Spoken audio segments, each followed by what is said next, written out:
दोस्तों आज जहां एक और हमारा देश कोरोना लेड इकोनॉमिक क्राइसिस से उभरने का प्रयास कर रहा है, वहीं हाल ही में हमें देश में हुए अब तक के सबसे बड़े बैंक फ्रॉड की खबर सुनने को मिली है। एबीजी शिपयार्ड द्वारा कंस्ट्रक्टेड इस फ्रॉड में आईसीआईसीआई, एसबीआई और पीएनबी समेत कई अन्य बैंक्स को 23,000 करोड़ का नुकसान होता नजर आ रहा है। आप इस फ्रॉड के इम्पैक्ट को इस बात से समझ सकते हैं कि ये फ्रॉड इंडिया की हिस्ट्री का सबसे बड़ा बैंक फ्रॉड बताया जा रहा है।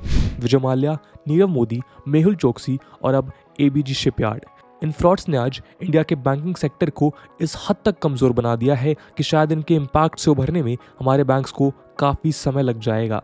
एबीजी शिपयार्ड द्वारा लेड इस फ्रॉड ने न केवल इन्वेस्टिगेटिंग एजेंसीज के सामने एक नया चैलेंज पेश किया है, बल्कि आज इन बातों पे भी सवाल उठ रहे हैं कि कब तक हमारा देश किसी फ्रॉड के होने के बाद एक्ट करता रहेगा। आपको ये जानकर हैरानी होगी कि एबीजी शिपयार्ड द्वारा कंस्ट्रक्टेड इस फ्रॉड का नेट अमाउंट सेंट्रल गवर्नमेंट और कई स्टेट गवर्नमेंट द्वारा प्रोवाइडेड वेरियस स्कीम्स को की एलोकेशन से भी बढ़कर है। इस बात को जानकर आप खुद को चौंकने से नहीं रोक पाएंगे कि एबीजी शिपयार्ड द्वारा कंडक्टेड इस फ्रॉड के पैसों को यदि गवर्नेंस में लगाया जाता तो इंडिया की 16.5% पॉपुलेशन को हेल्थ और दूसरे सपोर्ट सर्विसेज प्रोवाइड किए जा सकते थे। दोस्तों आज इस वीडियो का मकसद एबीजी शिपयार्ड के इस फ्रॉड से आपको रूबरू कराना है। इस डिस्कशन के माध्यम से हम इस फ्रॉड के एग्जीक्यूशन को समझने का प्रयास करेंगे। इसके अलावा इन फ्रॉड्स के कारण हमारे देश पे पड़ने वाले इम्पैक्ट पे भी चर्चा करेंगे। तो बिना किसी देर के आइए शुरू करते हैं आज का डिस्कशन। नमस्कार दोस्तों, मेरा नाम है आदर्श और स्वागत है आपका स्टडी आईक्यू में। आगे बढ़ने से पहले मैं आपको बता दूं कि अब स्टडी आईक्यू के किसी भी शानदार कोर्स को परचेज करने से पहले, चाहे वो यूपीएससी एग्जाम हो, स्टेट पीएससी हो, जुडिशरी एग्जाम्स हो या फिर हो बैंक पीओ का एग्जाम, आप यूज कर सकते हैं कूपन कोड आदर्श 33, जिससे आपको मिलेगा फ्लैट 33% डिस्काउंट स्टडी आईक्यू के सभी कोर्सेज पे। बाकी के अपडेट्स के लिए आप मुझे मेरे सोशल मीडिया हैंडल्स पे भी फॉलो कर सकते हैं।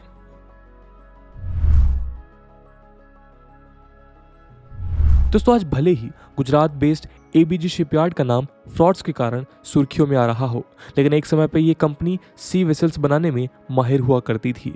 एक समय ऐसा था जब एबीजी शिपयार्ड को डोमेस्टिक मैरीन इंडस्ट्री के one of the leading firms के तौर पर जाना जाता था। मार्च 15, 1985 में एक मॉडेस्ट डेब्यू के साथ एबीजी शिपयार्ड ने अपनी जर्नी की शुरुआत की थी।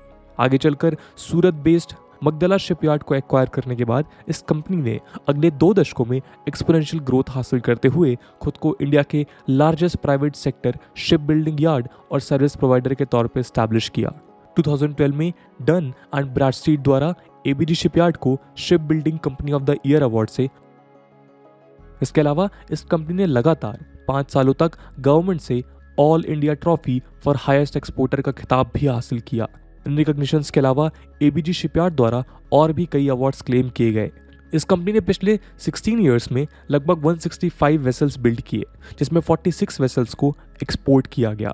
107 करोड़ की नेट प्रॉफिट को दर्ज करते हुए इस कंपनी ने खुद को एक सक्सेसफुल शिप बिल्डिंग फर्म के तौर पे स्टैब्लिश किया।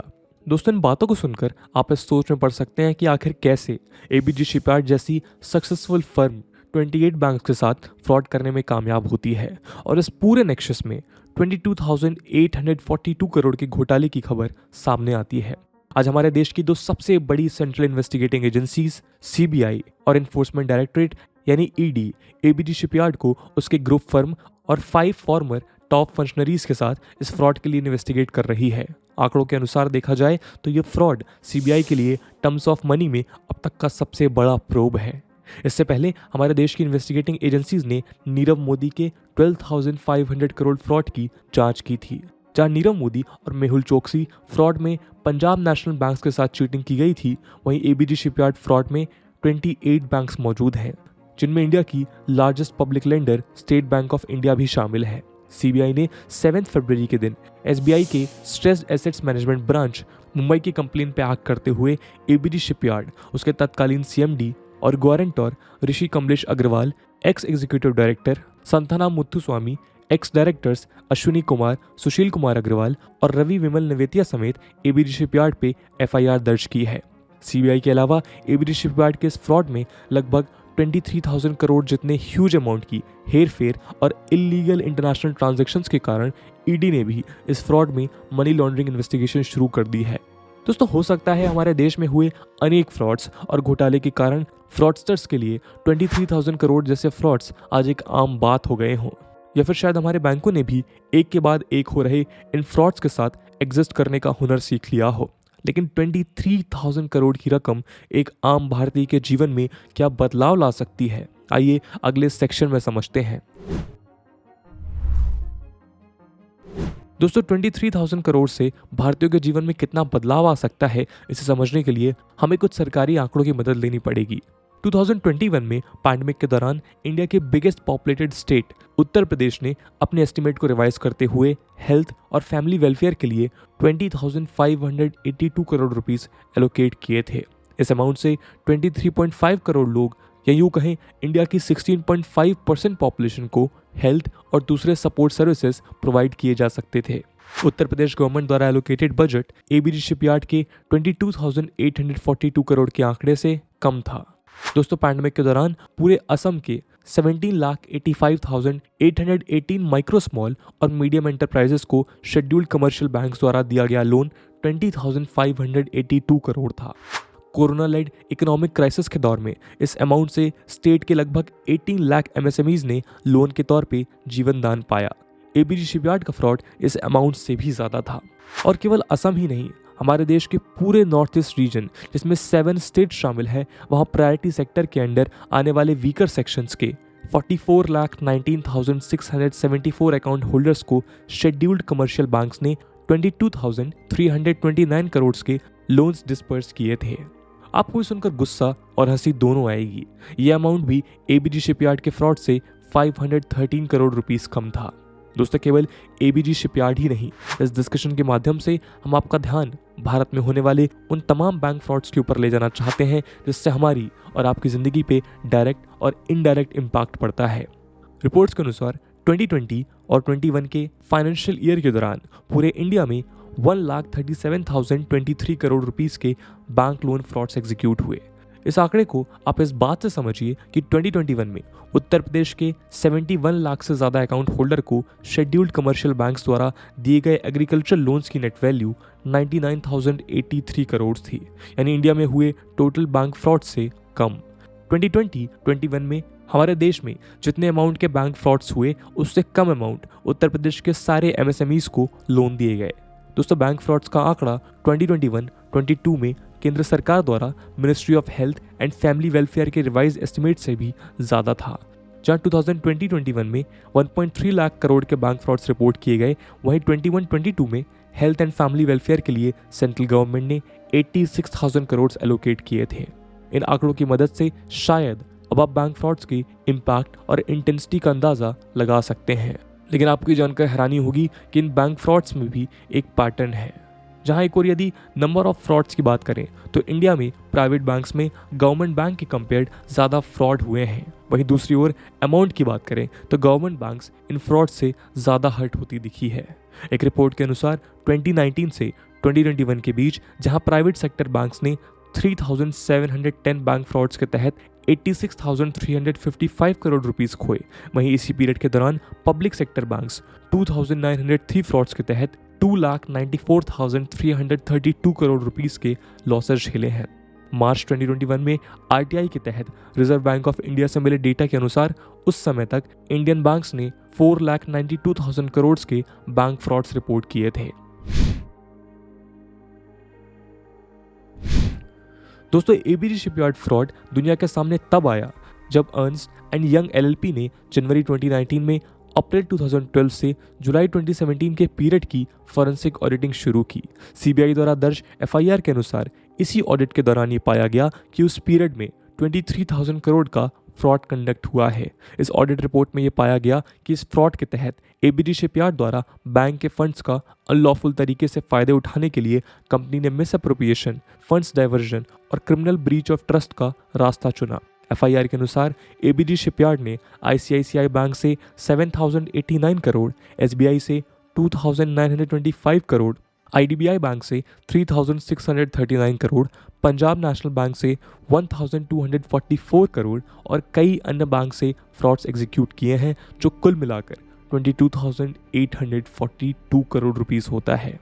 द प्रिंट में छपी एक रिपोर्ट के अनुसार सीबीआई सोर्सेज का कहना है कि जहां एक और इन बैंक्स द्वारा एबीजी शिपयार्ड लोन्स 2005 से 2010 के बीच दिए गए, वहीं फ्रॉड का पता फॉरेंसिक ऑडिट के बाद ही लग पाया। इनिशियल इन्वेस्टिगेशन से यूं लग रहा है कि बैंक्स ने लोन्स अप्रूव करने में सावधानी नहीं बरती और ये फ्रॉड अमाउंट जो अभी नजर आ रहा है इन्वेस्टिगेशन के साथ और बढ़ता हुआ दिखाई दे सकता है। वहीं एसबीआई ने अपने कंप्लेन में बताया कि ये फ्रॉड्स 2011 से 2017 के बीच कंडक्ट हुए। दोस्तों, अर्नस्ट एंड यंग ने अपनी फॉरेंसिक रिपोर्ट में इस फ्रॉड को लेकर कई अहम जानकारियां दी। एबीजी शिपयार्ड ने शेल कंपनीज या यूं कहें ऐसी कंपनीज जो केवल कागजों में एग्जिस्ट करती हैं, उन्हें बोगस कॉन्ट्रैक्ट्स असाइन किए और इलीगल मेथड से बैंक का पैसा उन कंपनीज को ट्रांसफर किया। इसके बाद उन शेल कंपनीज की मदद से बैंक्स के पैसों को दूसरे बिजनेसेस में इन्वेस्ट किया गया। इसका इम्पैक्ट ये हुआ कि जिस काम को बताकर बैंक से लोन लिए गए थे, उन्हें एग्जीक्यूट करने की जगह शेल कंपनीज की मदद से उन पैसों को दूसरे इन्वेस्टमेंट की ओर डाइवर्ट कर दिया गया। इसके अलावा बैंक से मिले लोन्स को एबीजी शिपयार्ड ने दूसरी लिंक्ड एंटिटीज के थ्रू प्रॉपर्टी परचेज करने में यूज किया। साथ ही कॉर्पोरेट डेट रीस्ट्रक्चरिंग अरेंजमेंट को वायलेट करते हुए एबीजी शिपयार्ड ने बैंक लोन्स को दूसरी पार्टीज की ओर डायरेक्ट किया और ओवरसीज सब्सिडरीज में ह्यूज इन्वेस्टमेंट किए। दोस्तों, उन सारे मेथड्स का इम्पैक्ट ये हुआ कि जहां एक और एबीजी शिपयार्ड ने इलीगल मेथड से फॉरेन एसेट्स क्रिएट किए, वहीं पेरेंट कंपनी जिसकी ग्रोथ के लिए बैंक्स ने लोन दिए थे, उसके डेवलपमेंट के लिए कोई सीरियस इनिशिएटिव नहीं लिया गया और अंत में एबीजी शिपयार्ड को एनपीए डिक्लेयर कर दिया गया। लेकिन इस कॉन्स्पिरेसी के अलावा एक और थ्योरी है जो इस फ्रॉड से जुड़े एक नए पर्सपेक्टिव की ओर इशारा करती है। आइए उसे समझते हैं। दोस्तों, एफआईआर के अनुसार कंपनी के बिगड़े हुए फाइनेंसेस के पीछे 2008 के ग्लोबल फाइनेंशियल क्राइसिस का हाथ है। एबीजी शिपयार्ड ने पिछले 16 सालों में लगभग 165 वेसल्स मैन्युफैक्चर किए, जिसमें news print carriers, self discharging और लोडिंग बल्क सीमेंट कैरियर्स इत्यादि शामिल हैं। लेकिन 2008 में आए ग्लोबल क्राइसिस के कारण जहां एक और पूरे विश्व की शिपिंग इंडस्ट्री हर्ट हुई, वहीं इसका इम्पैक्ट एबीजी शिपयार्ड पे भी पड़ा है। इस क्राइसिस के कारण कंपनी में वर्किंग कैपिटल की कमी हुई, जिसने ऑपरेटिंग साइकिल को बढ़ावा दिया और इसी कारण कंपनी की लिक्विडिटी और फाइनेंशियल प्रॉब्लम्स बढ़ती चली गई। एसबीआई के स्टेटमेंट के अनुसार एबीजी शिपयार्ड के ऑपरेशंस को रिवाइव करने के लिए कई एफर्ट्स लगाए गए, लेकिन जहां एक और शिपिंग इंडस्ट्री एक डाउनवर्ड ट्रेंड पे थी, वहीं इस कंपनी के ऑपरेशंस भी रिवाइव नहीं किए जा सके। कंपनी के अनुसार लेट 2015 तक कमर्शियल वेसल्स के डिमांड के एब्सेंस में कंपनी अपने इंस्टॉलमेंट्स पे करने में नाकाम रही। जब सारे एफर्ट्स फेल हो गए तो एबीजी शिपयार्ड के अकाउंट को जुलाई 2016 में एनपीए या नॉन परफॉर्मिंग एसेट डिक्लेयर कर दिया गया, जिसे 30 नवंबर 2013 के बैक डेटेड इफेक्ट के साथ क्लासिफाई किया गया। एसबीआई ने कंपनी पर आरोप लगाया कि एबीजी शिपयार्ड ने सीडीआर एग्रीमेंट को वायलेट करते हुए ट्रस्ट और रिटेंशन अकाउंट के थ्रू कैश इनफ्लोज रूट नहीं किए और इन्हीं कारणों से ये फ्रॉड कंडक्ट हो पाया। दोस्तों, इन्वेस्टिगेशन का मुद्दा है कि फ्रॉड एक्चुअली कैसे हुआ, लेकिन कोई फ्रॉड हुआ है, इसकी कंप्लेन दर्ज करने में हुई देरी की जवाबदेही किसकी होगी।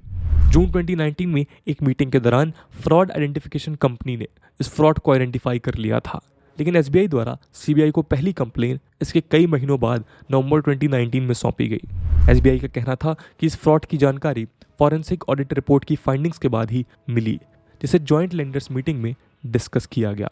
टिपिकली जब कोई फ्रॉड डिक्लेयर होता है तो सीबीआई के पास इनिशियल कंप्लेन दर्ज करने के बाद एक सेकंड कंप्लेन फाइल की जाती है, जिसमें सारी डिटेल्स मौजूद होती हैं। इस केस में भी एसबीआई ने एक सेकंड कॉम्प्रिहेंसिव रिपोर्ट फाइल की, जिसे फ्रॉड डिटेक्ट होने के 1 साल बाद अगस्त 2020 में सीबीआई को भेजा गया। एफआईआर में हुई डिले को लेकर उठ रहे सवालों पे फाइनेंस मिनिस्टर निर्मला सीतारमण ने जवाब देते हुए कहा कि इस फ्रॉड के कंप्लेन में कोई डिले नहीं हुई है। यूजुअली ऐसे फ्रॉड्स के एलिमेंट्स को डिटरमाइन करने में 52 to 56 मंथ्स का समय लगता है। क्रिटिसिज्म के विपरीत उन्होंने बैंक्स की तारीफ करते हुए कहा कि ये बैंक्स की क्रेडिट है कि उन्होंने इस फ्रॉड का औसत से कम समय में पता लगाया। वहीं क्रिटिक्स का कहना है कि इस बात का कोई अंदाज़ा नहीं है कि इस 1 साल के समय में कितने सबूत मिटाए गए या कितने एविडेंसेस को टैम्पर किया गया। इसके अलावा फाइनेंस मिनिस्टर ने ऑपोजिशन द्वारा उठाए जा रहे सवालों के अगेंस्ट बयान देते हुए कहा कि वो आरबीआई ऑफिस में बैठकर इसे पॉलिटिसाइज नहीं करना चाहती, लेकिन लोगों को ये याद रखना चाहिए कि एबीजी शिपयार्ड के अकाउंट को 2013 में एनपीए डिक्लेयर किया गया था।